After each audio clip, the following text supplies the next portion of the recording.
তৃণমূল কংগ্রেসের রাজ্যসভায় মোট সাংসদের সংখ্যা হচ্ছেন 13 জন, যার মধ্যে 9 জনই বিদ্রোহী হয়েছেন বলে খবর। যে 4 জন মমতা বন্দ্যোপাধ্যায়ের পাশে থাকছেন বলে জানা যাচ্ছে তারা হচ্ছেন ডেরেক ওব্রায়েন, দোলা সেন, সাগরিকা ঘোষ এবং মেনকা গুরুস্বামী। বহু পুরনো সাংসদ, সম্মানীয় সাংসদ, তারাও মুখ খুলছেন, তারাও বিষয়টাকে সামনে নিয়ে আসছেন, তুলে ধরছেন। তো আমার সেটা দেখে মনে হয়েছে যে সেখানেও নিশ্চয়ই কোনো ডেভেলপমেন্ট হচ্ছে। কারণ তো সবার জন্য একই হওয়ার কথা, কারণ এই কারণেই তো সবাই বিদ্ধ। আশঙ্কা করাটা তো অমূলক নয় যে এরকম ঘটনা লোকসভা বা রাজ্যসভা ঘটতে পারে, এটা ভাবাটা অমূলক নয়। কারণ এখানে যেহেতু এটা হতে পেরেছে, এবার তারা হয়তো তাদের মতো কি চিন্তা ভাবনা করছে। বিধায়কদের তো মন খারাপ হয়েছে, সেই জন্য তারা বিধায়কের আলাদা দল তৈরি করেছে। তবে সাংসদদেরও মন খারাপ হওয়ার, বিধায়কদের হলে সাংসদদেরও হবে, এটাই আশা করা যায়। তৃণমূল কংগ্রেসের সংসদীয় দল ভাঙনের মুখে, সেটা কিন্তু মোটের ওপরে পরিষ্কার হয়ে যাচ্ছে। কিন্তু সেই ভাঙনটা কি আজই হবে? সুখেন্দু শেখর রায় তিনি বলছেন, যখন ভাঙন শুরু হয় তখন আগে থেকেই কিন্তু বাঁধ দিতে হয় বা বোল্ডার ফেলতে হয়। যদিও কীর্তি আজাদ তিনি কিন্তু বলছেন মমতা বন্দ্যোপাধ্যায়ের পাশে তিনি আগেও ছিলেন, এখনো থাকবেন। ভাঙনের টের পাওয়ার আগে সেতু বাঁধতে হয়, বোল্ডার ফেলতে হয়, আগুন লাগার আগেই প্রতিষেধক ব্যবস্থা নিতে হয়। যারা পারে না তারা পুড়ে মরে, যারা পারে না তারা ডুবে মরে। मैं वापस आ रहा है। अरे जो गद्दार है उसको गद्दारी करने दो, जो अच्छा है निकल जाए निकल जाए, कुछ नहीं होने वाला। मैं खड़ा था, खड़ा हूँ दीदी के साथ और सदैव रहूंगा।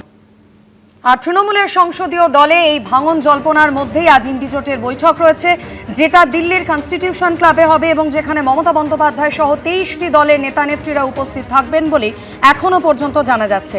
এই বিষয় নিয়ে আরো বিস্তারিত জানাবেন প্রতিনিধি বিজেন্দ্র সিংহ আমাদের সঙ্গে টেলিফোন লাইনে রয়েছেন। বিজেন্দ্র, কখন শুরু হবে এই বৈঠক এবং এখনো পর্যন্ত কি জানতে পারছো? কারা কারা থাকবেন এই বৈঠকে?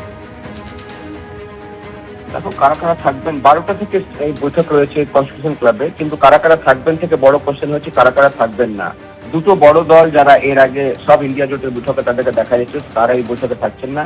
ডিএমকে এবং আম আদমি পার্টি তারা গতকালই জানিয়ে দিয়েছেন এই বৈঠকে তারা যাবেন না এবং তাদের অভিযোগ রয়েছে কংগ্রেসের বিরুদ্ধে। সেক্ষেত্রে দুটো বড় দল যাচ্ছে না, কিন্তু গতকালও জয়রাম রমেশ দাবি করেছিলেন প্রায় 20টা থেকে বেশি দল এই মিটিং এ থাকবে এবং আজকে দেশ জুড়ে যে তাদের ক্যাম্পেইন চলছে সেটা নিয়ে তারা আলোচনা করবেন। ভোট চুরি নিয়ে আলোচনা করা হবে, যেটা বিশেষ করে টিএমসি চাইছিল। এবার যে ইন্ডিয়া জোটের বৈঠক হতে চলেছে সেটাতে সব থেকে বেশি আগ্রহী ছিল তৃণমূল কংগ্রেস। তারা কংগ্রেসের সঙ্গে আলোচনা করার পর ঠিক করেছিলেন যে যত দ্রুত হোক ইন্ডিয়া জোটের বৈঠক ডাকা হোক এবং সেখানে ইন্ডিয়া জোট যে মমতা বন্দ্যোপাধ্যায়ের পাশে রয়েছে সেই বার্তা যেন দেওয়া হয়, সেটা তৃণমূল কংগ্রেস চাইছিল এবং তার পরিপ্রেক্ষিতে মিটিং ডাকা হয়েছে। 12টার সময় কনস্টিটিউশন ক্লাবে মিটিং স্টার্ট হবে। তবে দুটো বড় দল আসছে না, তবে অনেকটা ছোট দলগুলোকে তারা ডেকেছেন।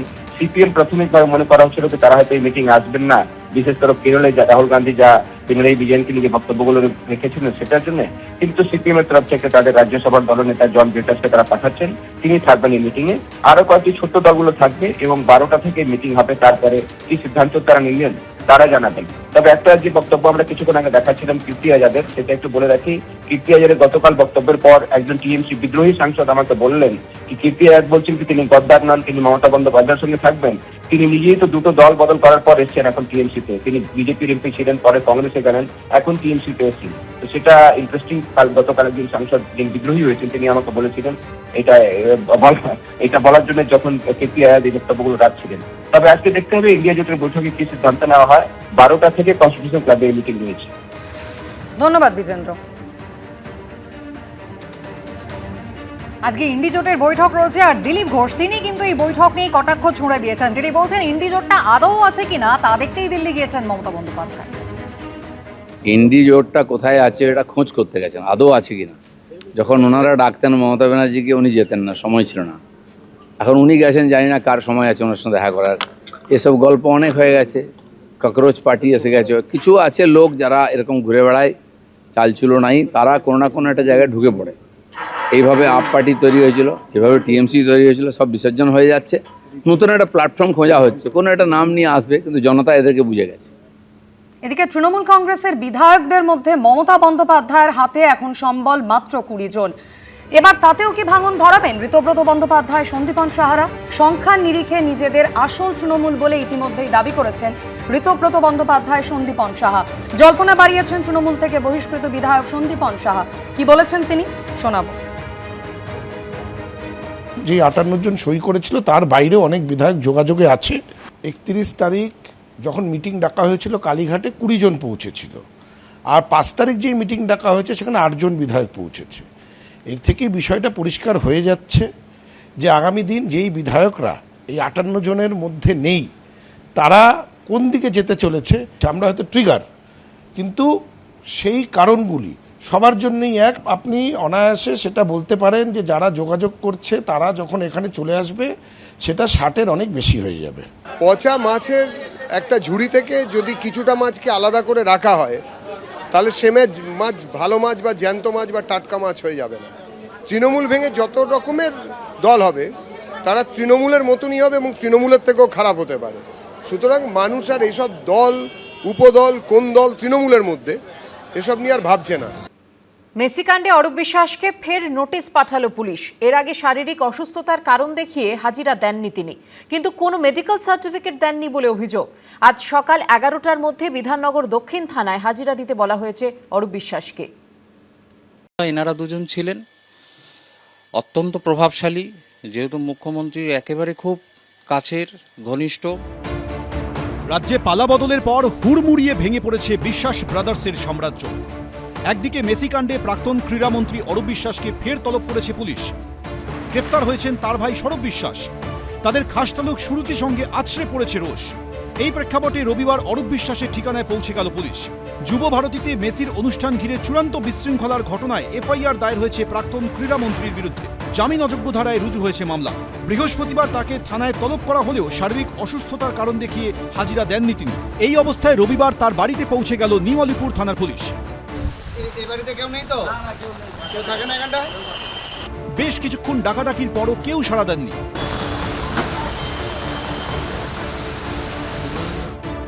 শেষ পর্যন্ত অরূপ বিশ্বাসের বাড়ির দরজায় নোটিশ টাঙিয়ে দেয় পুলিশ।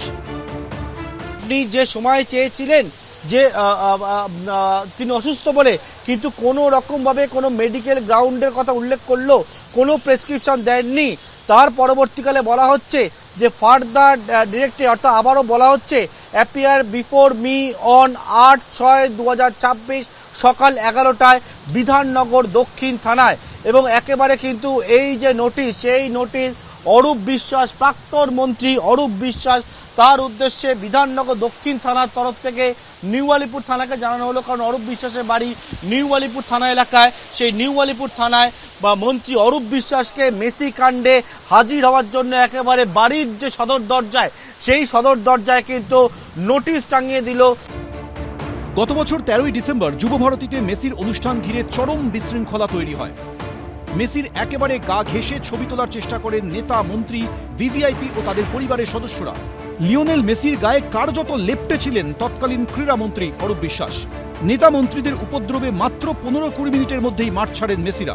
হাজার হাজার টাকা দিয়ে টিকিট কেটেও মেসিকে না দেখতে পেয়ে ক্ষোভে ফেটে পড়েন দর্শকরা। তারপরই গ্যালারি থেকে বোতল ছোড়া, মাঠে ঢুকে তাণ্ডব, ভাঙচুর চালানো হয়। ঘটনায় গ্রেফতার করা হয় অনুষ্ঠানের মূল উদ্যোক্তা শতদ্রু দত্তকে। রাজ্যে পালাবদল হতেই প্রাক্তন ক্রীড়ামন্ত্রীর বিরুদ্ধে অভিযোগ দায়ের করেন তিনি। টিকিট যে উনি যে কমপ্লিমেন্টারি টিকিটগুলো উনি গাইজরি করে আমার থেকে নিয়েছিলেন, কে? অরূপ বিশ্বাস। বিজয়গড় থেকে রাত্রির টিকিটও বেঁচেছে। আমার কাছে এফবিতে কমপ্লেন এসছে, কত লোক রিফান্ড চাইছে যারা জীবনের টিকিটই অনলাইনে কাটেনি। তাহলে কি করে তারা টিকিটটা পেলো? 22,000 টিকিট তো উনি নিয়েছিলেন, তাহলে কে করবে? আপনার কাছে এভিডেন্স রয়েছে যে এইগুলো বিক্রিও হয়েছে? অ্যাবসলুটলি আমার কাছে এভিডেন্স রয়েছে। আমি নাহলে এভিডেন্স ছাড়া পুলিশকে এভিডেন্স দিয়েছি বলেই তো এফআইআরটা হয়েছে, নাহলে কি এমনি এমনি নিয়ে নিত? সেই মামলায় অরূপ বিশ্বাসকে তলব করেছে বিধাননগর দক্ষিণ থানা। আর এই অবস্থায় প্রাক্তন মন্ত্রীর বিরুদ্ধে মুখ খুলছেন তৃণমূলেরই জনপ্রতিনিধিরা।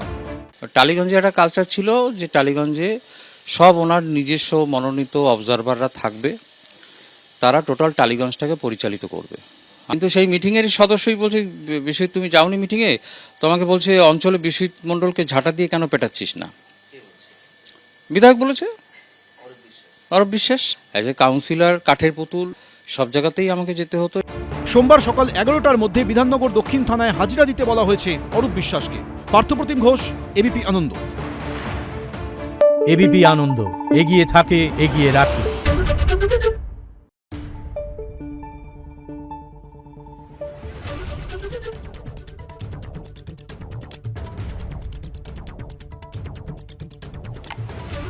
Thank you.